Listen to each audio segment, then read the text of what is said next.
Man returns to live in his childhood home and finds it's not the place it used to be. He and his new tenants are terrorized by evil spirits and demonic forces.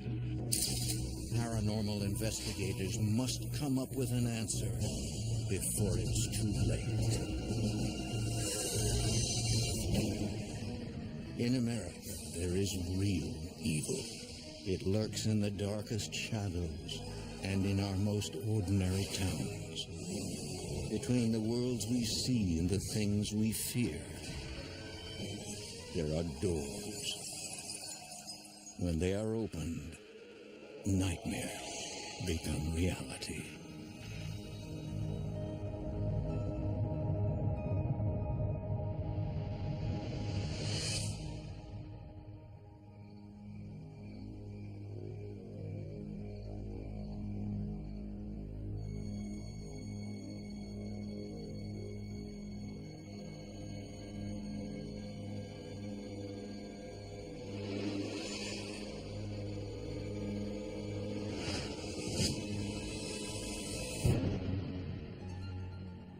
Mark Corvo is no ordinary child.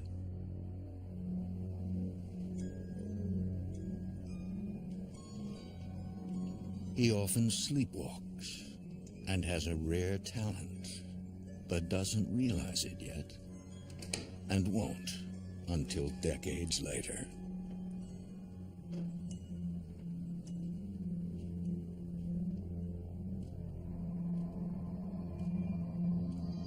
Mark is an empath, able to sense the presence of spirits. He experiences vivid dreams. But are they all too real? Mark, are you down there?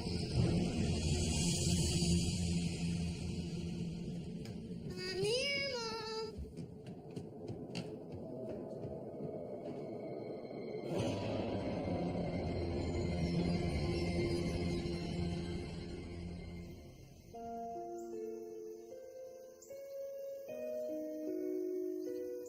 In 2011, Mark Corvo returns to Cromwell, Connecticut as the new owner of his childhood home.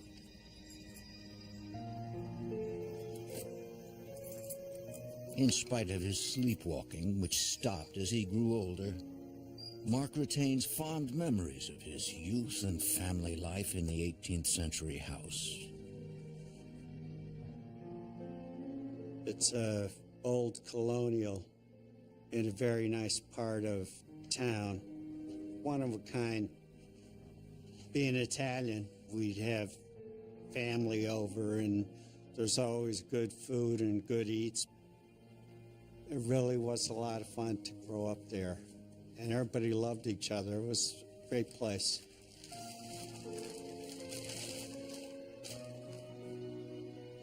Mark's newfound happiness is tinged with sadness. He acquired the house after his parents died, one soon after the other. Mark recognizes that for him, it will always be a special place. From when I was small, I always had the ability to sense different things that were going on. But as you grow up, you get involved, and I sort of put it on the back shelf and ignored it.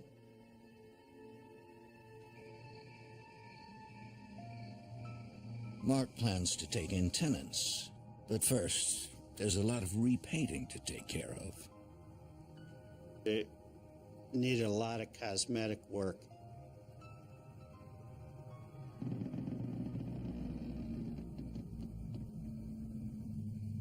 The house is old, and it does have a tendency to creak and moan. I thought I heard footsteps. It was startling. I thought maybe somebody was playing a joke on me. There was nobody there.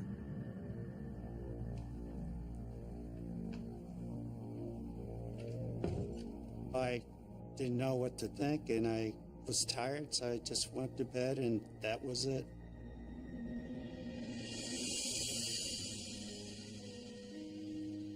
Well, this is it. This will be your room.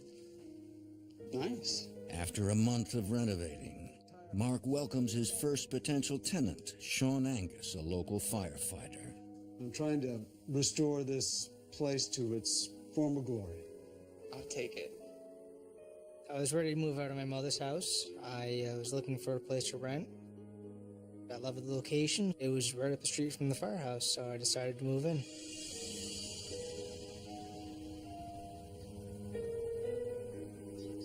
Tramel's a small town, like a little village.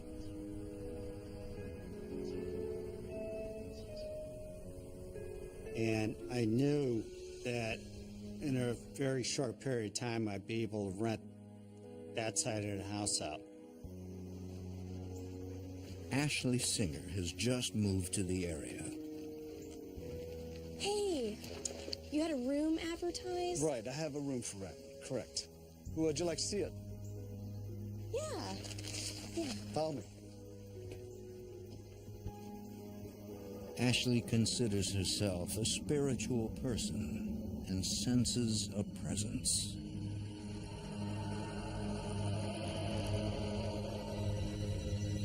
Ashley. This way. Okay, thanks. Ashley's a very interesting and eclectic person, and I knew she would appreciate the history of the house.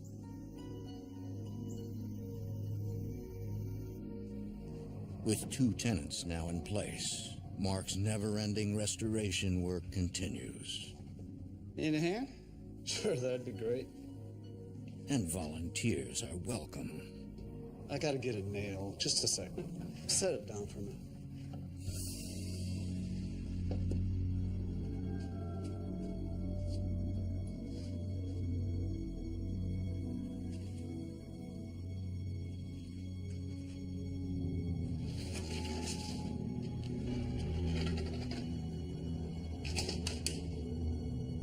That's an old well. It's been there forever. I bet. Yeah, how deep do you suppose it goes? It's deep. The well was built at the time of the house in 1741 and was long abandoned before Mark grew up here. He's rarely given it a second thought since he was a child.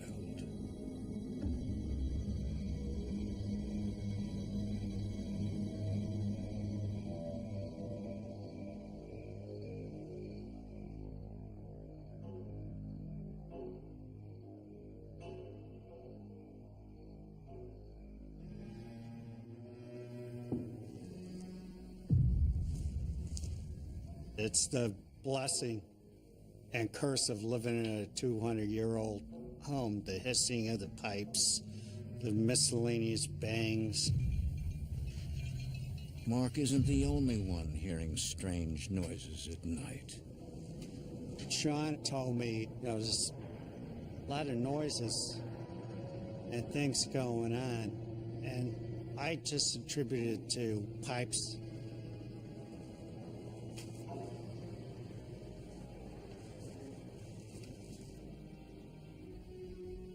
He understood and eventually got used to it. Ashley believes there could be another reason for those strange noises. She senses the house is haunted and studies the spiritual world.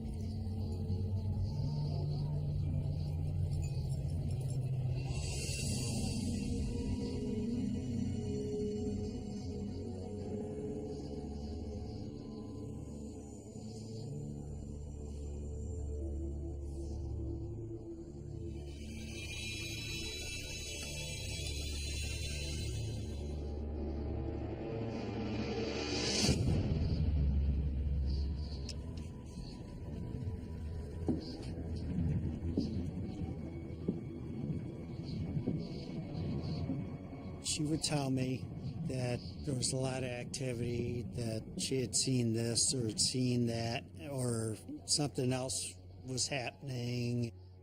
I didn't minimize it, but I didn't really give it the full credence that I probably should have. A few weeks later.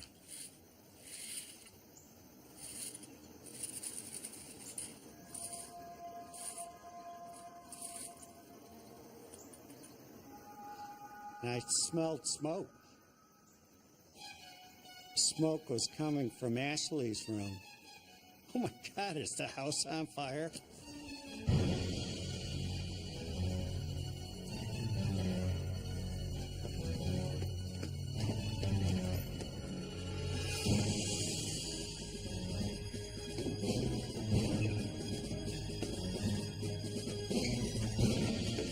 Ashley, are you in there?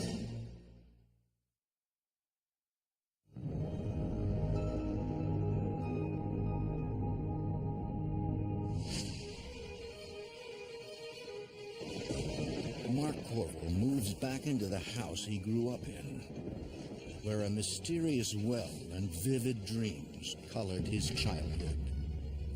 Recently, he's encountered unexplained events and strange noises.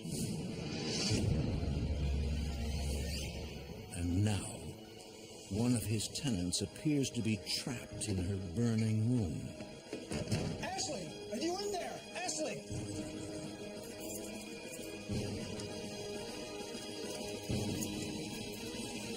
Ashley! We gotta get out of here. Fuck.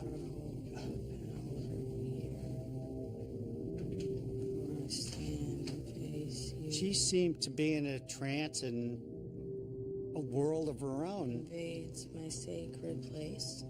I banish you away. She was holding a pile of twigs, and all the smoke was coming from there. You have or hold no power here. This is my I sacred realized she must be performing some kind of ritual. To me, it was completely alien and strange what she was doing. Ashley! Ashley!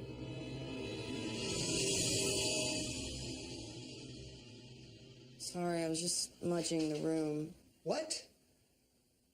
Yeah, it's sage. It's for spiritual cleansing. Look, I've always been a spiritual person. Some people have even called me a white witch. A witch? There are malevolent forces in your house. She told me there are spirits in the house that need to be cleansed. Well, just be careful. Don't burn the house down. Mark, I'm sorry. I should have warned you. Despite what's happened, Mark retains a soft spot for his unusual tenant. As long as she didn't start the house on fire and paid her rent on time, what she did in the privacy of her rental apartment was fine by me. Mark, I'm taking a trip to New Orleans, and I told a friend she could stay at my place while I was away. That's fine.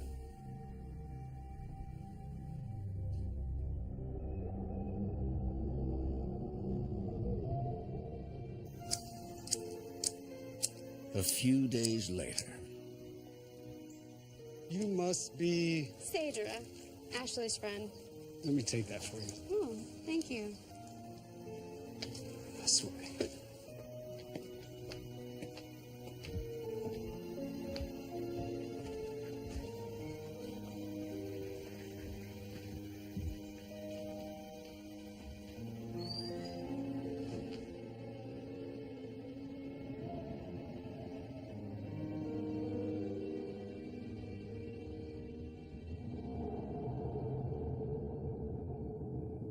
Alone in the house, she drifts off to sleep.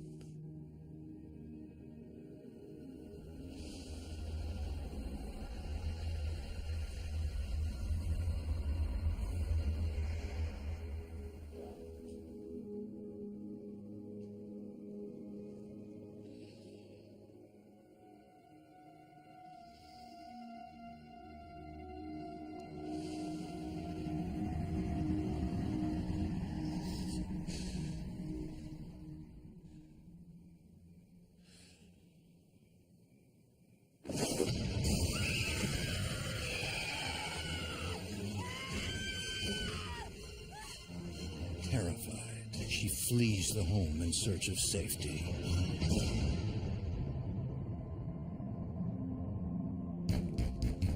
But she returns one last time to confront Mark. I don't know what kind of scam you've got going. Sorry, I don't know what... Save it. I'm out of here. Tell Ash I'm not sticking around. And that was the end of Sadra. Last I saw of her. Now my antennas are up. I'm starting to get alarmed at what's going on.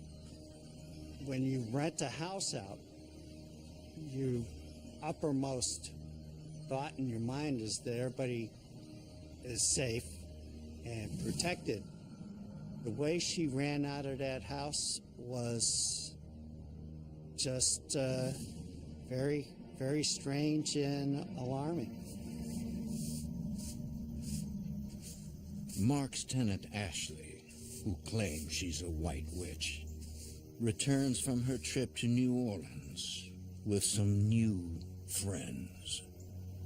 I could tell. She seemed different. You okay? Fine. She seemed a little darker than she had been when she left. She was my tenant, and I respected her right to have guests, but I just didn't feel right about them being in the house. Ashley's friends are originally from Haiti. Mark has no idea that they are in the attic practicing the witchcraft of their homeland. All right, quit it. It's time to start. They're performing a voodoo ritual to try and make contact with the spirits Ashley believes are in the house. Yahweh, Yahweh, and I say Yahweh, Yahweh, and I say Yahweh, Yahweh. As Ashley grows more intense, she gives Mark an ominous warning. They had blessed the house with voodoo, and if I ever sold the house and ever left the family, I would die.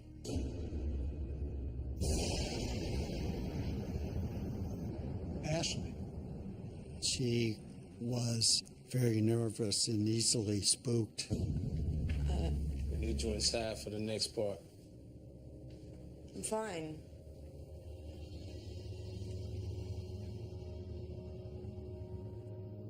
The mysterious Haitians soon leave.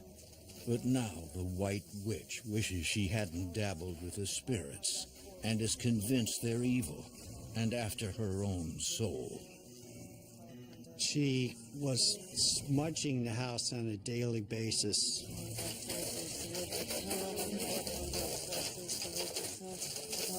Ashley! Ashley is desperate to try to cleanse the house in any way she can, but she's convinced the spirits are growing stronger. Ashley! She told me it's just too intense. The spirits are here. Ashley spends hours alone in the house, terrorized and tormented by the evil presence. It's hard to see somebody be in that kind of distress and turmoil. That's it. That's it. I can't live here anymore. Ashley, talk to me. Just No! talk to me. You don't understand! She just couldn't tolerate the intensity of what she perceived was coming at her from the house. She was frightened. She was truly frightened. Abruptly, Ashley disappears. She just took off and left her stuff, even. That's how adversely impacted she was by what she perceived was going on in the house. I was really upset, angry, plus concerned. I mean, was it the house? was at that apartment. Living in a place like that, which you really love, then all of a sudden you find out, oh my God, you know, what's going on here?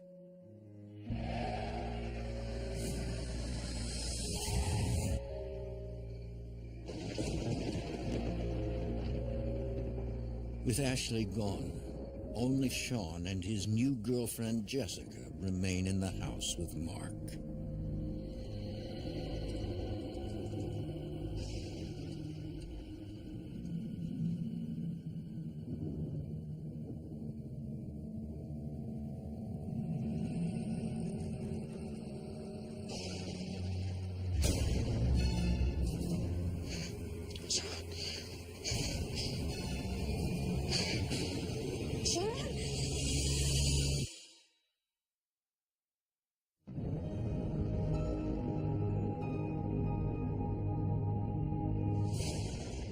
In a home that dates back to the 1700s in Cromwell, Connecticut, spirits are terrorizing tenants and visitors.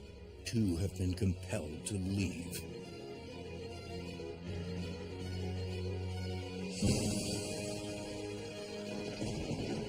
Now Jessica, the girlfriend of Sean Angus, has become the target of something menacing.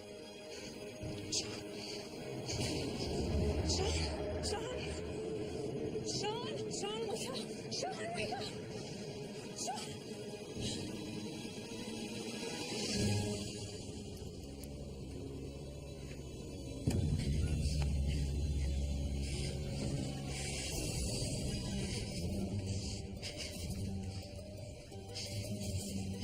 I didn't know what was going to happen to me next, or what was going to happen in that room. I was terrified.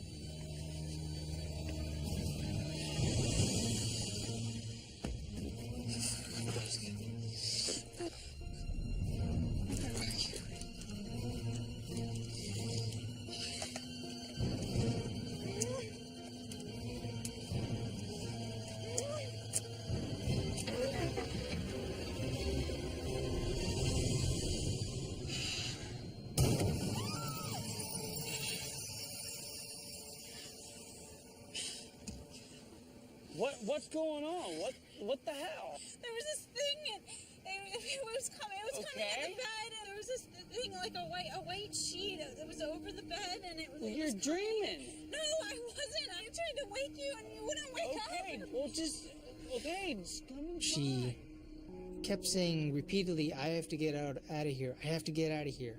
No, I can't. I'm sorry. I can't. I'll call you. Told Sean I love you, got in my car, and didn't look back.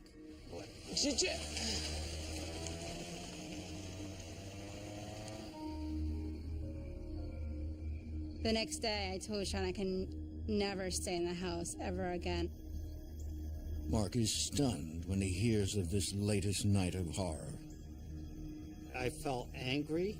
I felt concerned. I felt troubled. What is going on?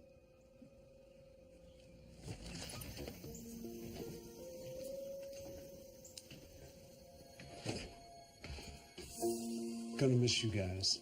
Wish there was another way. Sean said, listen, I have to find some place else to live. Jessica's not really comfortable here given the experience that she had. He was quite surprised that we needed to move out, but wasn't surprised that we actually saw something. It's almost like he knew there was something in the house.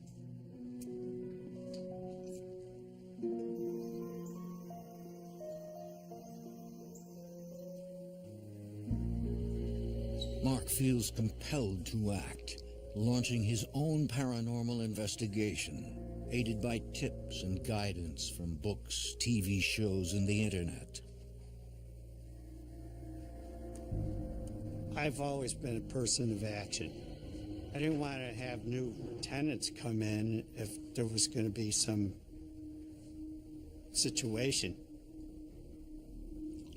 I developed a plan based on EVPs, or electronic voice phenomena.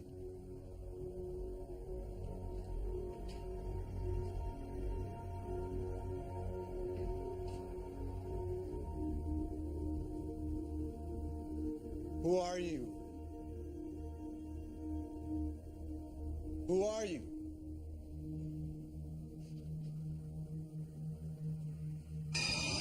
When I say Yahweh, Yahweh. I came upon what looked like a place of sacrifice, or a very ritualistic altar with a dead bird, carcass, cross, and an empty bottle. If this was voodoo, what was my house turned into?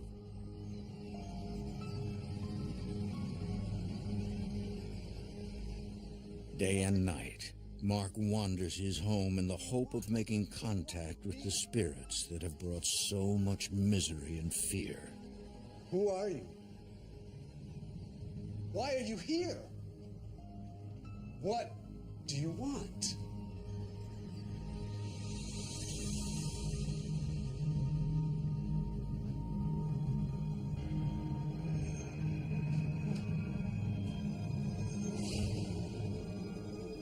Who are you?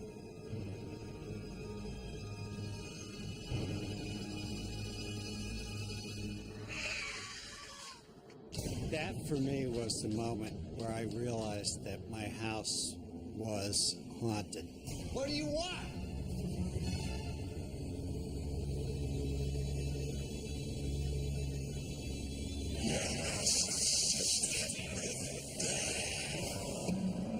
I knew that I was in serious trouble. For more A Haunting, go to DestinationAmerica.com.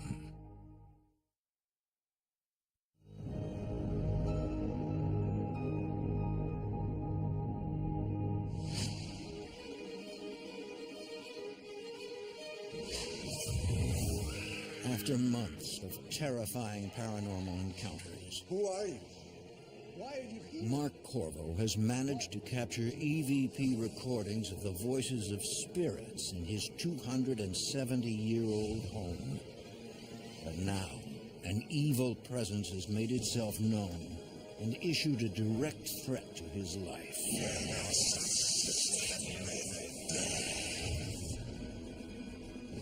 I knew now I needed some help, professional help.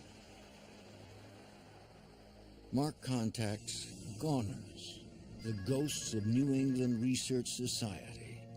Gunners, this is Kurt Knapp. Kurt is a former police officer who's been a paranormal investigator for more than 2 decades.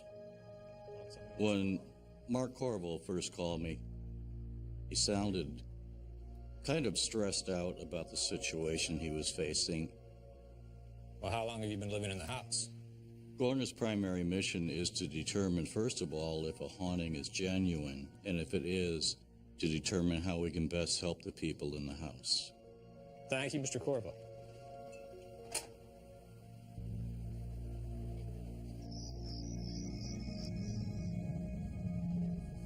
Let me get you a cup of coffee here first. Sounds good. So, Mark, what's been going on in the house? Well, I tell you, I had a couple of tenants. They had to move out from everything that's been going on, all the noises. Poor Ashley, she ran out of here screaming. I found in police work that after an hour or so, a person will start to change their story if they're lying to you. Well, there was none of that with Mark. He was as genuine in the end as he was in the beginning. Now I'm starting to hear a few things myself. I did some preliminary research on the property. I got a few things I want to show you. We found out that the house was built in 1741 by a sea captain who was active in the slave trade in the West Indies, and we do know for a fact that he kept slaves on the property. That might be the reason I've captured so many EVPs. You have EVPs? Yeah, I've got some recordings. I'd love to hear them.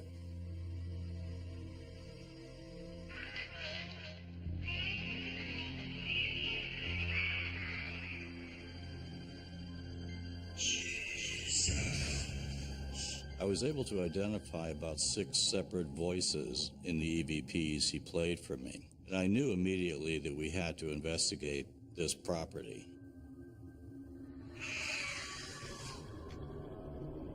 Where did you record these? Throughout the house. It put an end to any speculation on my part that I was either seeing things or hearing things.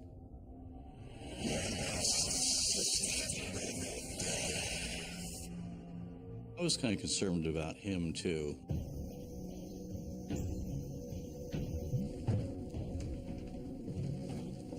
Kurt Knapp and his paranormal investigation team arrive, armed with an array of high-tech ghost hunting equipment. Patrick, there's a lot of EVP activity around here, so make sure the recorders are set to go, please. On the investigation, I decided to bring Karen Hollis, our resident psychic. I was immediately struck by how heavy the energy was in the home. Melanie, who's in charge of evidence evaluation, and also Pat Murphy, who acts as case manager. During an EVP session, we put people on all floors of the house because as you're asking questions, you may get a response on another floor.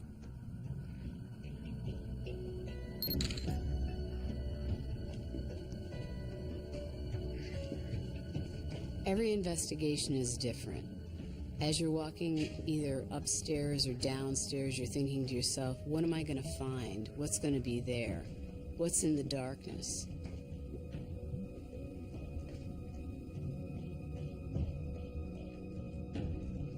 Say your name.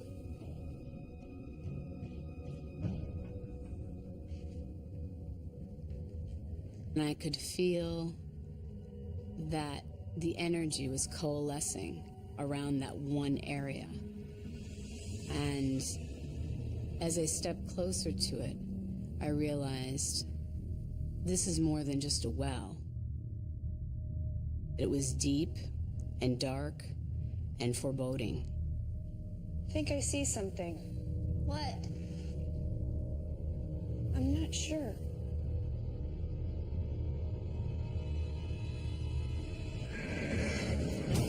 Something hit me in the chest. This dark energy, and it was overwhelming.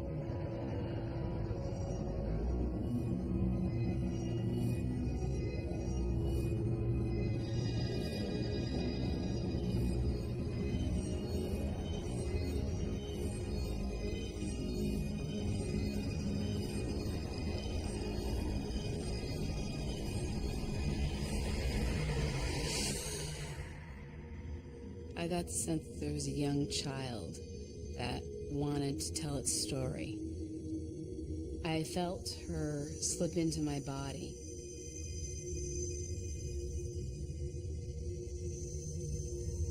And I felt her touch my hair to see if it was her hair or mine. And then, with the sweetness of a child, she touched my cheek. I could feel her as trying to fill out my hands and my body, and having a sense of wonder. And then her voice came out.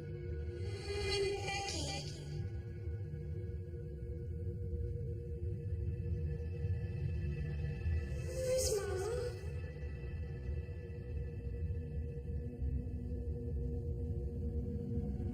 Mama got sick.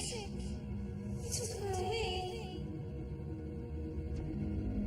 The young slave girl's mother had been taken away to a doctor and never returned. She just was very desperate to know where her sick mother had gone.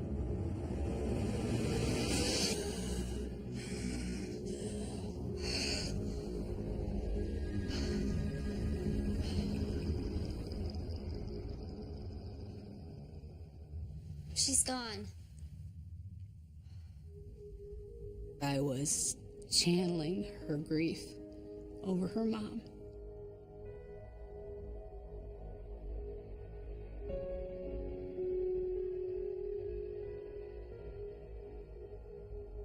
Imagine waiting centuries and never knowing if she'd return.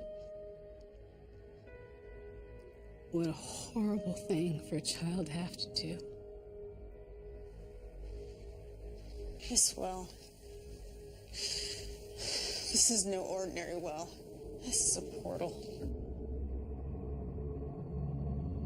A portal is a door, a dimensional door. I could sense that this portal was where many spirits were coming and going, both good and bad. Is someone here?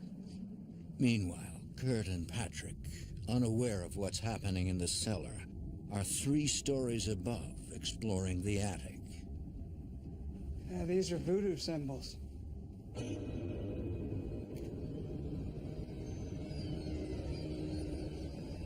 Are you all right? I don't know. I feel weird. It's just something that we don't see very often. It felt evil. It didn't feel right. Kurt. What? Kurt. Patrick, you're freaking me out. No.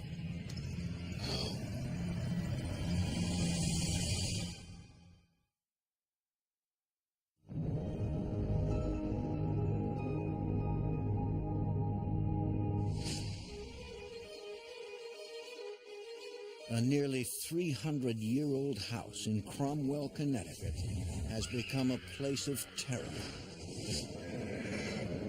A paranormal investigation team that includes a medium is starting to encounter a range of spirits. In the attic, case manager Pat Murphy believes lead investigator Kurt Knapp is in imminent danger. Kurt. What?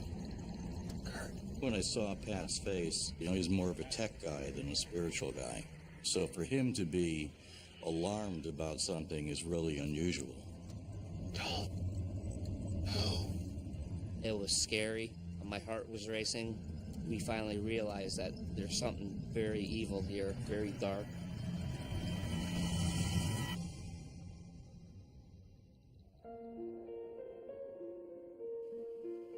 Back at the office, the paranormal investigators review their findings.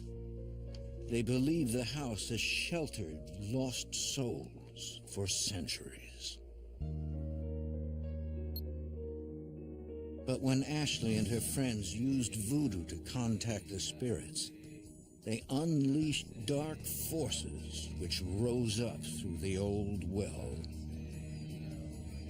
I believe that whatever activity Ashley was engaged in the house, whatever dark magic she was practicing, whatever she was trying to stir up, she was successful in that she opened a portal into another world that was bringing through not only human spirits, but also dark spirits.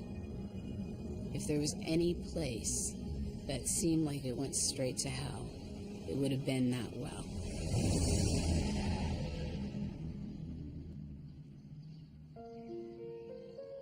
Kurt and Karen arrive to present their findings to Mark, but they also have news that will change his life forever.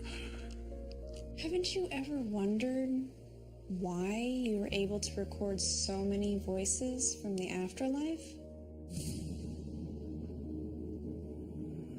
I've seen it on my own team, where 2 people in a room, one will get an EVP on the recorder and one won't. And I think it has more to do with the person's ability to tune in to the paranormal, to the supernatural, than anything else. What you have is a gift. I know. I have it too. Mark is an empath, able to connect with the spirit world. And suddenly, a lot of strange experiences make some kind of sense. The more I talk with Karen, the more light she shed on past episodes of my life. There were signs early on that I had a spiritual sense. I used to sleepwalk quite a bit. My parents were always terrified for me. But there's a price to be paid for having such a rare ability. If Mark remains determined to stay in his family home, he'll have to get used to the presence of spirits, including those intent on harming him. I explained to Mark that psychically open people need to learn how to control that which they know is around them, but perhaps isn't good for them. We needed to give him tools to be able to cope with what was happening around him. Through exercise, through prayer, through meditation. It sort of put everything into context. And I had a better understanding of what was going on and what my role was. Take care. Call me if you need to, okay? Many questions remain unanswered, but one thing is known. The spirits are still inside. As the days go by, Mark tries to follow their advice. He devotes more time to reinforcing his faith.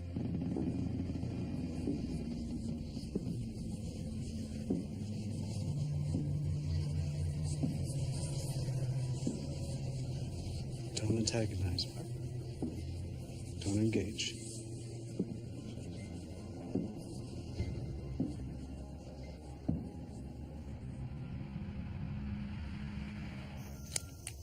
He concentrates on the physical aspects of his home.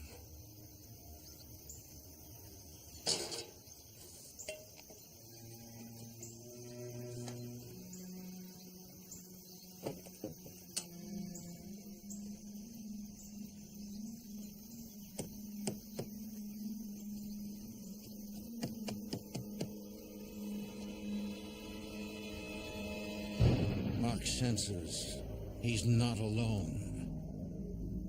I felt a very evil presence. Don't engage.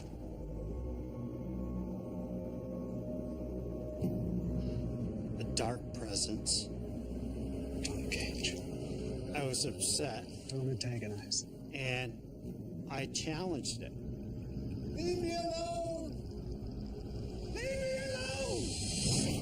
Whatever was in the house had consumed a lot of my life.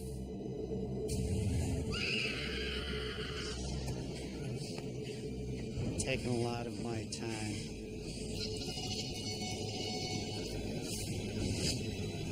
Added a lot of stress and negativity. I was fed up. That was it. It was war for me.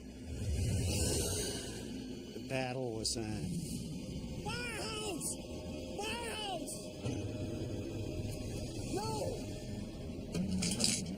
No! No! No! I felt a push.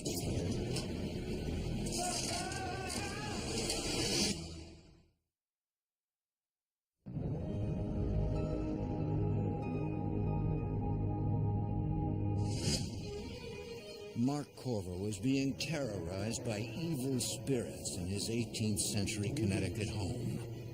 They're determined to kill him. Leave me alone! No! No! No! Stay away from me! I felt a push.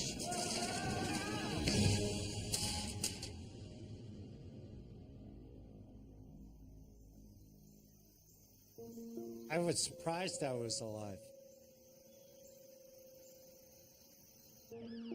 I should have been dead.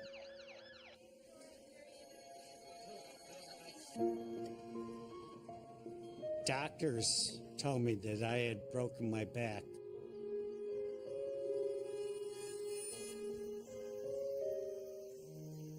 After 3 weeks recovering in the hospital, Mark's sister Gina drives him home.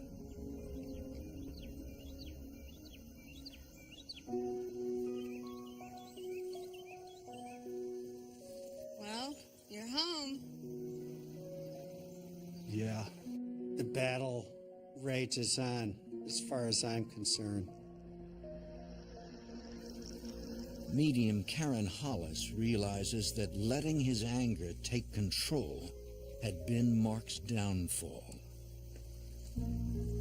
I think Mark came to understand that what he was doing was making the situation worse, and that what he needed to do was to focus on the positive through prayer, through meditation, and through exercise, so that he could go on and free himself from what had been happening in his own home. Sure you're gonna be okay?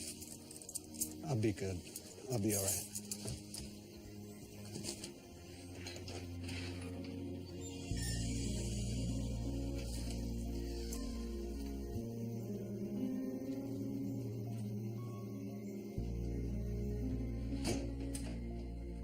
This is something that he's always going to have to deal with his entire life. Being an empath is not something you can entirely shut off. But he has the tools now to learn how to live with it. He knows not to be a victim of it. He knows how to push away the spirits, how to say, not today. I'm not going to deal with this today. No matter where he goes or where he lives, he'll always be open to spiritual happenings. Be devoted to one another in love. Honor one another above yourself. Over time, Mark has learned how to stop the spirits from ruining his life. Cling to what is good. Hate what is evil.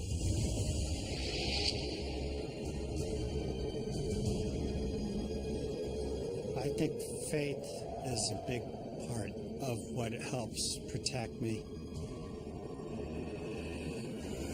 They thrive on fear. Hey, what is evil? Hey, what is evil?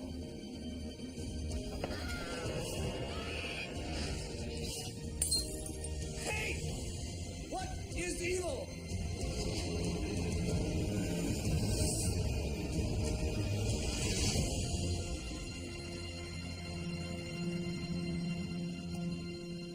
What seems to keep them at bay is forgiveness and love. They cannot tolerate that.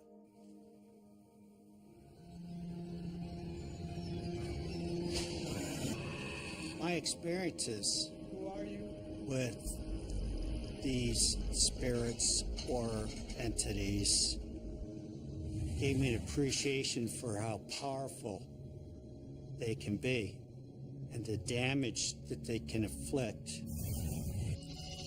Ashley was engaged in her own attempt to control the spirits, which were uncontrollable.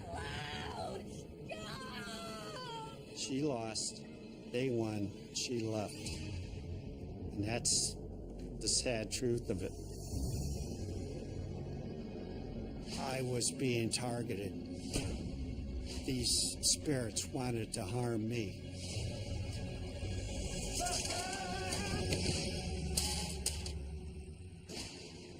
Peace is returned to Mark's home, although he knows that at any time, the battles with the spirits may begin again. I made a very important decision that the house was important to me It's my family's house, and I wanted to stay there.